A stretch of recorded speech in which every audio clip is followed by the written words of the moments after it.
Hello ಸ್ನೇಹಿತರೆ, Kannada mister info ಚಾನಲ್ಗೆ ನಿಮಗೆಲ್ಲರಿಗೂ ಸ್ವಾಗತ. ಭಾಳ ದಿನದ ನಂತರ ಮತ್ತೆ ನಾನೊಂದು ಹಾರರ್ ಸ್ಟೋರಿ ಒಟ್ಟಿಗೆ ವಾಪಸ್ ಬಂದಿದ್ದೀನಿ.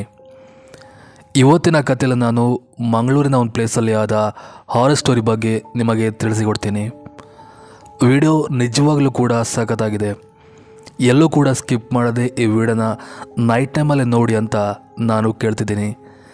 ಸೊ ಹಾಗಾದರೆ ಹೆಚ್ಚಿನ ಟೈಮ್ ವೇಸ್ಟ್ ಮಾಡದೆ ಸೀದಾ ಈ ಕತೆಗಡೆ ಹೋಗೋಣ. ರೀಸೆಂಟಾಗಿ ನಾನು ಮಂಗಳೂರು ಆಸುಪಾಸಿನ ಪ್ಲೇಸಲ್ಲಿರುವ ಹಾರರ್ ಸ್ಟೋರಿ ಬಗ್ಗೆ ನಿಮಗೆ ತಿಳಿಸಿಕೊಡ್ತಾ ಬರ್ತಿದ್ದೆ. ಬಿಕಾಸ್ ಆ ಕತೆಗಳಿಗೆ ರೆಸ್ಪಾನ್ಸ್ ತುಂಬ ಸಿಗ್ತಿದೆ, ಅದಕ್ಕೋಸ್ಕರ.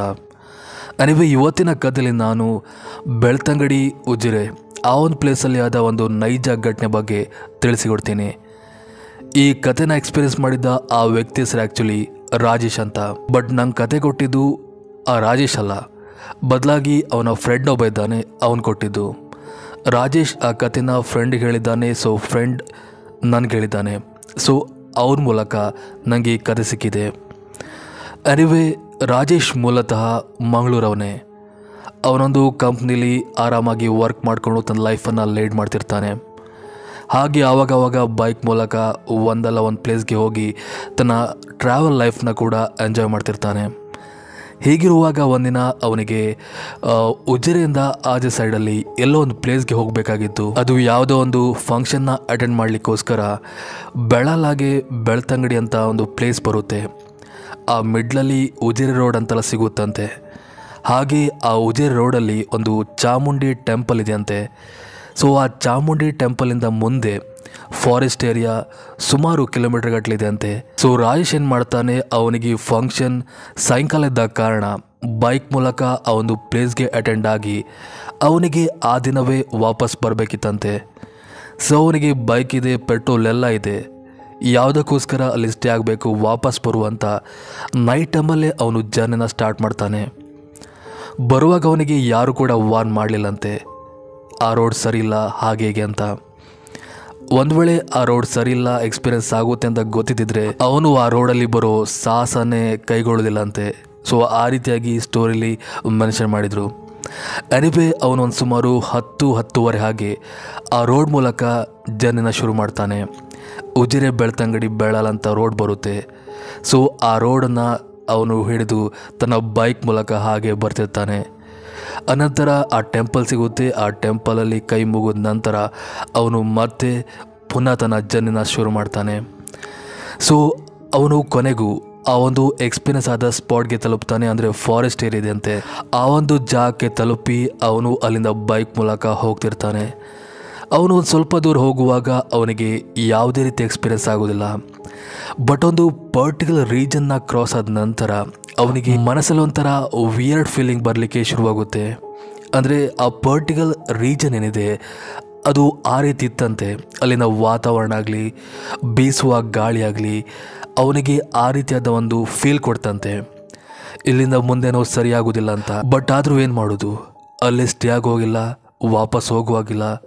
ಸೊ ಅವನು ಜರ್ನಿನ ಮುಂದುವರಿಸಲೇಬೇಕಂತ ಹಾಗೆ ಬೈಕ್ ಮೂಲಕ ಬರ್ತಿರ್ತಾನೆ. ಅನಿವೆ ಅವನು ಹಾಗೆ ಹೋಗ್ತಿರುವಾಗ ಒಂದು ಸ್ಪಾಟಲ್ಲಿ ಏನಾಗುತ್ತೆ, ಅಕ್ಕಪಕ್ಕದಲ್ಲಿರುವ ಸೈಲೆಂಟಾಗಿ ನಿಂತಿದ್ದ ಗಿಡ ಮರಗಳು ಒಂದೇ ಸಮನೆ ಅಲ್ಲಾಡೋಕ್ಕೆ ಶುರುವಾಗುತ್ತಂತೆ.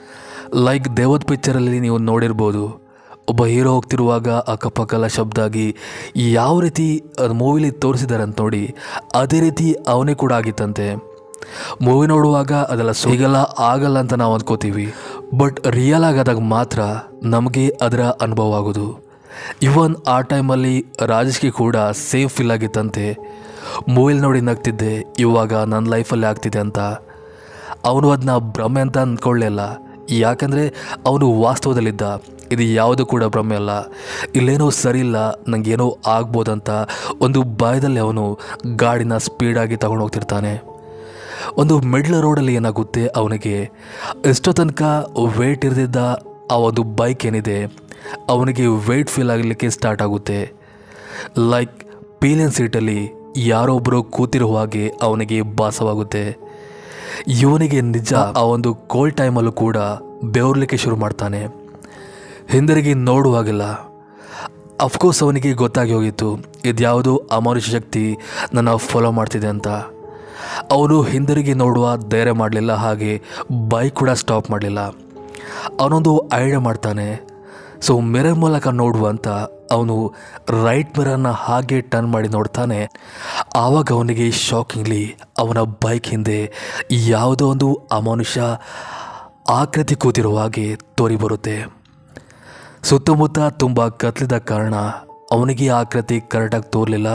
ಬಟ್ ಏನೋ ಒಂದು ಫಾಗ್ ಆಗಿ ಕಪ್ಪು ರೀತಿಯಾಗಿ, ಅಂದರೆ ದೆವ್ವನ ತಂದ್ಕೊಳ್ಳಿ, ಆ ರೀತಿಯಾಗಿ ಅವನಿಗೆ ತೋರಿ ಬಂದಿತ್ತಂತೆ. ಇವನಿಗೆ ನಿಜ ಏನು ಮಾಡಬೇಕಂತ ಗೊತ್ತಾಗಲ್ಲ. ಬೈಕ್ ಸ್ಟಾಪ್ ಮಾಡಿ ಅವನಿಗೆ ಇಳಿದು ಹೋಗೋ ಕೂಡಲ್ಲ. ಅಂದರೆ ಬೈಕ್ ಇಳಿದು ಹೋದರೆ ಎಲ್ಲಿ ತನಕ ಹೋಗ್ಬೇಕು ಹೇಳಿ. ಸೊ ಅವನು ಒಂದೇ ಒಂದು ಧೈರ್ಯ ಮಾಡಿ ಈ ಫಾರೆಸ್ಟ್ ಏರಿಯಾ ಎಂಡ್ ಆಗುವವರೆಗೂ ನಾನು ಬೈಕಲ್ಲಿ ಹೋಗ್ತಾ ಇರ್ತೇನೆ. ಲೈಕ್ ಮುಂದೆ ಎಲ್ಲಾದರೂ ಮನೆಗೇ ಸಿಕ್ಕಿದರೆ ಅಲ್ಲೋಗಿ ನಿಲ್ಲಿಸಿದರೆ ಅವರಿಂದ ಏನಾದರೂ ಹೆಲ್ಪ್ ಆಗ್ಬೋದು. ಬಟ್ ಈ ಮಧ್ಯದ ಫಾರೆಸ್ಟ್ ಏರಿಯಾದಲ್ಲಿ ನಿಲ್ಲಿಸಿದರೆ ಏನಾದರೂ ಅಪಾಯ ಖಂಡಿತ ಆಗುತ್ತೆ ಅಂತ ಅವನು ಹಾಗೆ ಕೂತ್ಕೊಂಡು ಗಾಡಿನ ಓಡಿಸ್ತಾ ಹೋಗ್ತಾನೆ. ಮನಸ್ಸಲ್ಲಿ ಬಾಯದೆ ಮೈಯೆಲ್ಲ ನಡುತ್ತಿತ್ತು, ಆದರೂ ಕೂಡ ಧೈರ್ಯ ಮಾಡಿ ಅವನು ಗಾಡಿನ ಚಲಿಸ್ತಿದ್ದ. ಅಷ್ಟೊಂದು ಧೈರ್ಯ ಅವನಿಗೆ ಎಲ್ಲಿಂದ ಬಂದ ಗೊತ್ತಿಲ್ಲ. ಇವನ್ ನಾವಾಗಿದ್ರೂ ಅಲ್ಲಿಂದ ಓಡಿಯೋಗ್ತಿದ್ವೇನೋ. ಎನಿವೆ ಅವರು ಹಾಗೇ ಕೂತ್ಕೊಂಡು ಗಾಡಿನ ಓಡಿಸ್ತಾ ಹೋಗ್ತಾನೆ. ಮಧ್ಯೆ ಮಧ್ಯೆ ಅವನು ಆ ದೆವ್ವ ಹೋಯ್ತಾ ಇಲ್ವಂತ ಚೆಕ್ ಮಾಡ್ತಿರ್ತಾನೆ. ಬಟ್ ಅದೇ ಆಕೃತಿ ಅವನಿಗೆ ಮತ್ತೆ ಮತ್ತೆ ತೋರ್ತಿತ್ತು. ಕೆಲವೊಂದು ಸಲ ಆಕೃತಿ ಗಾಳಿಯಲ್ಲಿ ತೇಲಿದ ಹಾಗೆ, ಕೆಲವೊಂದು ಸಲ ಇವನ ಬೆನ್ನಿಗೆ ಅಂಟಿದಾಗೆಲ್ಲ ತೋರ್ತಿತ್ತು. ಅವೆಲ್ಲವನ್ನು ಕೂಡ ಅವನು ಮಿರರ್ ಮೂಲಕ ಅಬ್ಸರ್ವ್ ಮಾಡ್ತಾನೆ ಇದ್ದ. ಸೊ ಒಂದು ಪರ್ಟಿಕ್ಯುಲರ್ ಮೂಮೆಂಟಲ್ಲಿ ಆ ಫಾರೆಸ್ಟ್ ಏರಿಯಾ ಎಂಡ್ ಆಗ್ತಿದ್ದಾಗೆ ಇದ್ದಕ್ಕಿದ್ದಾಗೆ ಆಕೃತಿ ಏನಿದೆ ಅಲ್ಲಿಂದ ಮಾಯವಾಗಿ ಬಿಟ್ಟಿತ್ತು. ಇವನು ಕನ್ಫರ್ಮ್ ಮಾಡಲಿಕ್ಕೋಸ್ಕರ ಒಂದು 5-6 ಸಲ ಮಿರರ್ ಮೂಲಕ ಚೆಕ್ ಮಾಡ್ತಾನೆ. ಖುದ್ದು ತಾನೇ ಇಂಥವ್ರಿಗೆ ನೋಡ್ತಾನೆ, ಎಲ್ಲ ಮಾಡ್ತಾನೆ.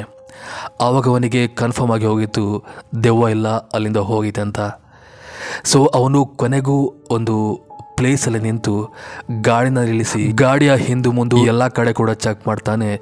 ಅಫ್ಕೋರ್ಸ್ ಆ ದೆವ್ವ ಅಲ್ಲಿಂದ ಓಡಿ ಹೋಗಿತ್ತು. ಅನಂತರ ಅವನು ಸೇಫಾಗಿ ಅಲ್ಲಿಂದ ಮನೆ ರೀಚ್ ಆಗ್ತಾನೆ. ಆ ಒಂದಿನ ದೆವ್ವ ಅವನಿಗೆ ಏನೂ ಕೂಡ ಮಾಡಲಿಲ್ಲ. ಫಾರೆಸ್ಟ್ನ ಒಂದು ತುದಿಯಿಂದ ಮತ್ತೊಂದು ತುದಿವರೆಗೆ ಡ್ರಾಪ್ ತೊಗೊಳ್ತೇನೋ ಅಂತ ನೀವು ಅನ್ಕೋಬೋದು.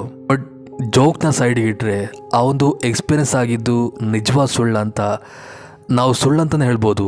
ಬಟ್ ಅದನ್ನ ಅನುಭವ ಮಾಡಿದವರಿಗೆ ಗೊತ್ತು, ನಿಜವಾಗ್ಲೂ ಒಂದು ಭಯಾನಕವಾದ ಅನುಭವ ಅಂತಲೇ ಹೇಳ್ಬೋದು. ಸೊ ಇದಿಷ್ಟು ಇವತ್ತಿನ ಕತೆ. ಮತ್ತೊಂದು ಕತೆ ಒಟ್ಟಿಗೆ ಮತ್ತೆ ಸಿಗ್ತೀನಿ. ಅಲ್ಲಿವರೆಗೂ ಥ್ಯಾಂಕ್ ಯು ಫಾರ್ ವಾಚಿಂಗ್.